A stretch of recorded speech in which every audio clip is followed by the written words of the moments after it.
mentioned that 2001 predated me on the board, so you mentioned that you've been leading the effort for ethics reform since 2001. What are landmark moments? What are things? I never was able to get it through. For example, what was the kind of the landmark moment to show your leadership? I mean, what? I headed a committee that was appointed by then Ben Braber was the mayor. Okay. And I had commissioners sitting on the committee who agreed to it during our committee discussions, and yet when it came to the board, because it would limit their ability to get gifts, to have meals paid for by the public, all of a sudden it went away. The support melted away. That's why I said I need some new people that really have high ethical standards with me. Okay.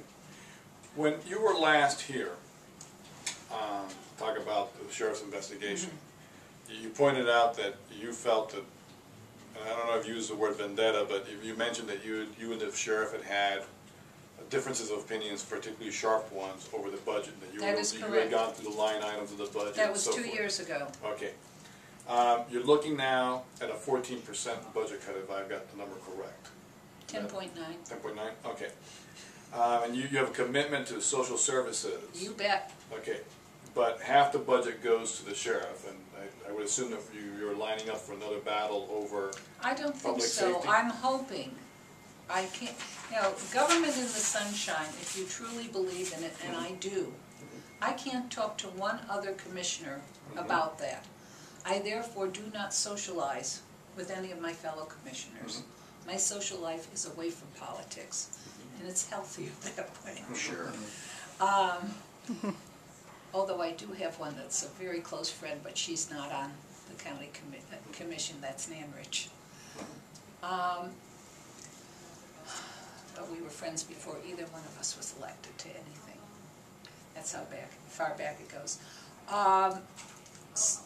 Let me get back to what was the question. Okay, what happens if you got a 10% budget cut? Oh, right. Oh, with the sheriff. And the sheriff comes in and says, no, I need I really feel, having done this intense scrutiny of his budget 2 years ago, and that there is waste there.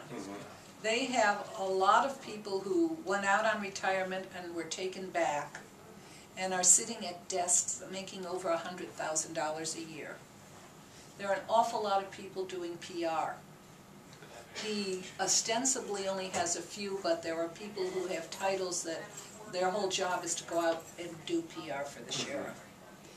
And what I am hoping that the rest of the commission will do is say, we have $790 million in our general operating budget. You get 52% of it. Spend it as you wish. We have no right to tell him spend it here or spend it there. And he has to figure out how to do it with that less. We're making do with less. I mean, we all took 5 furlough days, and we'll continue to take 5 furlough days, although ours are voluntary. Staff's are not, because of the way our salaries are set, unfortunately. So that when we take our furlough days, it's after taxes. We pay taxes on it and then give it back to the county, which you may not have known. Talk to us a little bit about pensions that seem out of control. That is the biggest problem looming out there in terms of finances. Okay, if that's the biggest problem, what do you do to try to get it under control? First of all, you have to work with the unions to get it under control, because they are the ones who have the upper hand in that issue. And I think they have to see it as, if we don't fix this problem, the county won't be able to hire people. We've reduced our workforce by 10% over the last 3 years. You've reduced your workforce by what? Almost 50%. Don't remind us. No, but I'm saying, and in order to continue to have what the public needs from the county, we're going to have to solve this problem, whether it's by going out to the public and asking them to vote on a change, or whether it's working with actuaries to find a way to modify what we have there so that it works and doesn't bankrupt the county. But the one who has the worst problem isn't us, it's the sheriff. Do you advocate threatening widespread outsourcing like Pembroke Pines that then will force the unions to come in and make concessions? Are you opposed to outsourcing? I am opposed to some outsourcing, yes. But if I can't get the unions to come to the table, I don't want to outsource. I want to keep people working. And outsourcing means that you're giving it to people who are not necessarily giving their employees a living wage. It means that we are not helping people live in Broward County and be able to support their families. That's the problem with outsourcing. They're doing the same thing for an awful lot less, which means they're not paying a living wage to their employees. And that concerns me when I look at social services, which are so strapped because people are so economically strapped. I don't want people not to get a decent wage in Broward County. But how do you get the unions to the table? How do you get them to understand as a body, not you I understand. We sit down there with our financial team and start working at it. I'll tell you how else, Earl, or shall I call you Mr. Walker? No, Earl is fine. Sir. The commander. Soon to be captain. former commander. Oh, you're leaving? Yeah, When are you leaving? August 6th. Oh, you don't have many more days. Yeah, I'm running for the county board. Did I tell you that? That's great. Guess who we're endorsing? You really need to find a solution and have the unions be your partner, not your enemy. And work together because they understand it's a problem too. And they understand if the county were forced to look at outsourcing, it would mean a lack of commitment to their own workers. And they're the ones who agreed to a wage freeze. They agreed to the 5 furlough days. They want to keep people employed. So if they want to keep people employed who are union members, they're going to have to help us. And I have always believed, even when I worked as a therapist, if you have the people engaged in the process, they're going to help you. They are going to own the solution. If you impose it on them, they're going to fight you. Okay.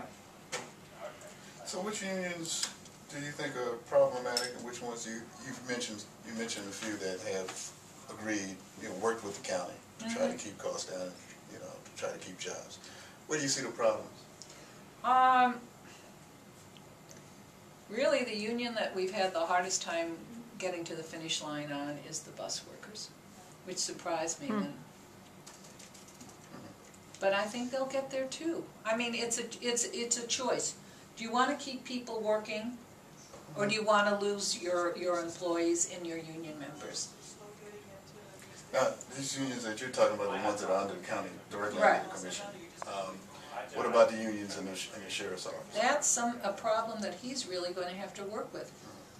It's his department. He's a constitutional officer. We can't tell him how to spend his money, and we can't tell him how to solve his problems. He hasn't come to us for help either. If he would want to work with us, but his is so much greater than ours, I'm sure that maybe we could find a joint solution. But the interesting thing when I talk about that, years ago, when it came to health insurance, the county thought that if we would bring together the school board employees and ours, that we could lower each other's costs for health insurance. We found that once you hit a certain point, anything more didn't matter. It was like, that was it. And we could do nothing, and since many of our employees are older, we have a different base than the school teachers do. Well, you've gone through, last time you